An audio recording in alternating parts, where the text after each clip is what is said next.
এখন আমি ছানা মুছছি। এর মধ্যে কি কি আছে বল? এর মধ্যে 1 চামচ ময়দা দিয়েছি, অনেকটা দুধ গুঁড়ো দিয়েছি, চিনি দিয়েছি একটুখানি, আর দিয়েছি একটুখানি বেকিং সোডা পাউডার। আর ছানা আছে ছানা 1.5 আছে। লিটার দুধের, ফুল ক্রিম 1.5 লিটার দুধের ছানা, জল ঝরানো পুরো। একদম জল ঝরানো, অন্তত 5-6 ঘন্টা জলটা ঝরাতে হয়েছে। এবার এটা হচ্ছে ল্যাংচা হবে। তাই আমি এখন মুছছি।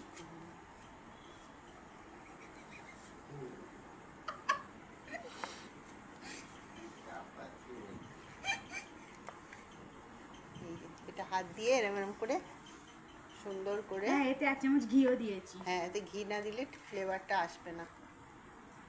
এবার এটা সাদা তেল আর ঘি দিয়ে মিশিয়ে ভাজবে। ঘিতে ভাজবেন আপনাদের যদি পয়সা থাকে, আমাদের অত পয়সা হ্যাঁ, নেই। পুরো ঘিতে ভাজলেও খুব সুন্দর খেতে লাগবে। আবার যারা আপনারা যদি আমাদেরকে ভালোবাসেন, হ্যাঁ হ্যাঁ, না খেতে খুব ভালো লাগে, খেতে ভালো হয়। হায়দ্রাবাদের খাওনি তুমি বলে বলছো ঘিয়ের ল্যাংচা খেতে দুধ। এটা পুরো ঘিতেও ভাজা যায়, আবার যাদের ঘিয়ের সমস্যা আছে একটুখানি ঘি দিয়ে সাদা তেল দিয়েও ভাজতে পারবেন।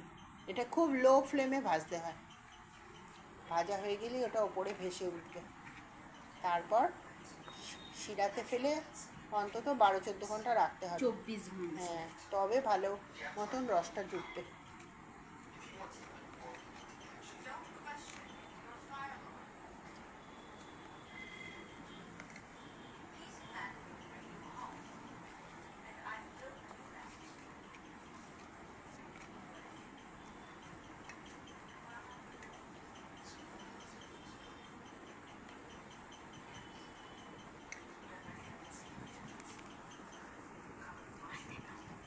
আচ্ছা, পান্তুয়াও কি এরকম করে তৈরি হ্যাঁ, করা যায়? একই ল্যাংচার পান্ত একই, খালি ওটা গোলসে আর এটা হচ্ছে লম্বা লম্বা। ডুবো তেলে ভাজতে হবে এটা। আমরা এর আগে রাঙালু পান্তুয়া করেছিলাম, সেটাও দুর্দান্ত খেতে হয়েছিল।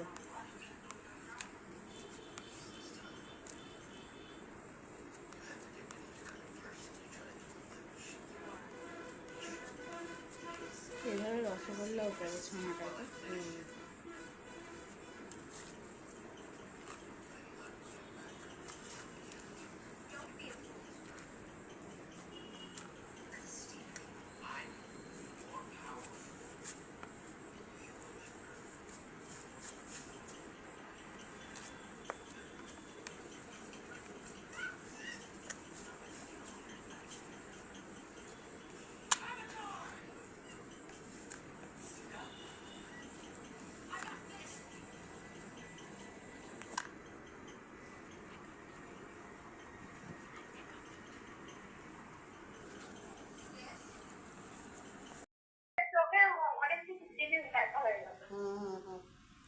খুব ভালো।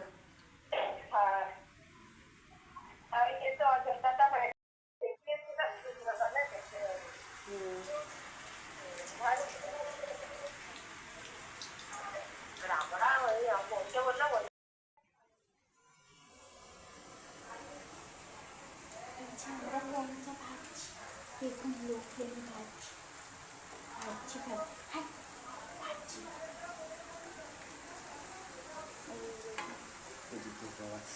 আমাদের এখানে ভালো, আমি করবো যে ভাজছে তাকে দেখিয়ে দিই। না দেখাবো না। দেখো স্লোলি কালার আসছে, দেখেছো? লো আছে, ফার্স্টে হচ্ছে পুরো এখানে রসে যাবে। আর কতক্ষণ ভাজতে হবে?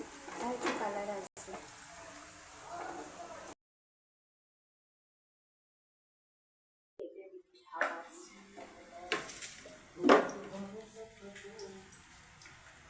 এই দেখুন, আমাদের সেলাই দিদিমণি আজকে ল্যাংচা দিদিমণি হয়ে গেছে।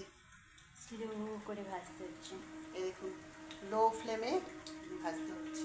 আর এই যে রস হচ্ছে, রসে প্রচুর চিনি লেগেছে। রসে একটু লেবুর রস দিয়ে দিয়েছিস? এখন না, এখন না, ওটা লাস্টে। এই দেখুন, তারে 1.5 লিটার দুধে কটা ল্যাংচা হয়? এই তো হয়েছে 1 2 3 4 5 6 7 8 9 10 11 12 13 14 পিস। 14 পিস হয়েছে।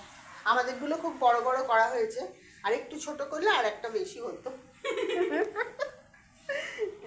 একটু লম্বা লম্বা না করলে খেতে পারবে না। হ্যাঁ হ্যাঁ, এই যে দেখুন, আর এই যে রস।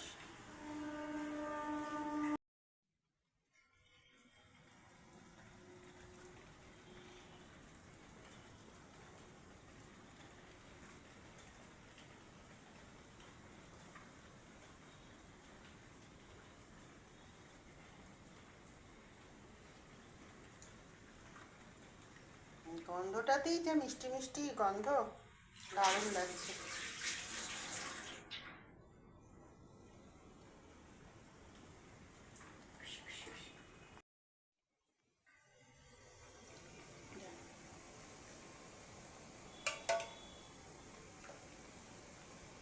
এটা কেন দেয়? জানি না, মিষ্টির দোকানে দেয় এটুকু জানি। ও আচ্ছা, বলে ফ্লেভারটা নাকি ভালো আছে। এখনই তো গন্ধটা হেভি ছাড়ছে।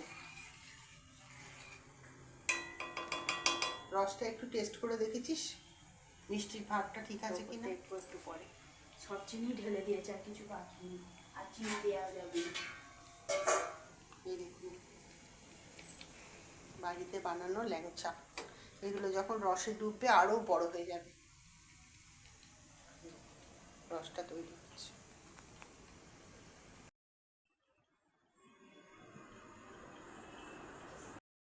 এবার আমাদের লাস্ট ফিনিশিং হচ্ছে, এগুলো রসে ফেলা হচ্ছে।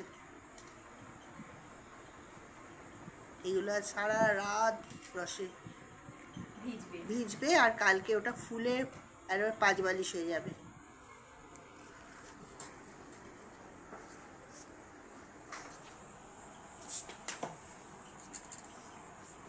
এই যে বানিয়েছে সে তারাপীঠে কাজ করতো, তারাপীঠের ল্যাংচার দোকান।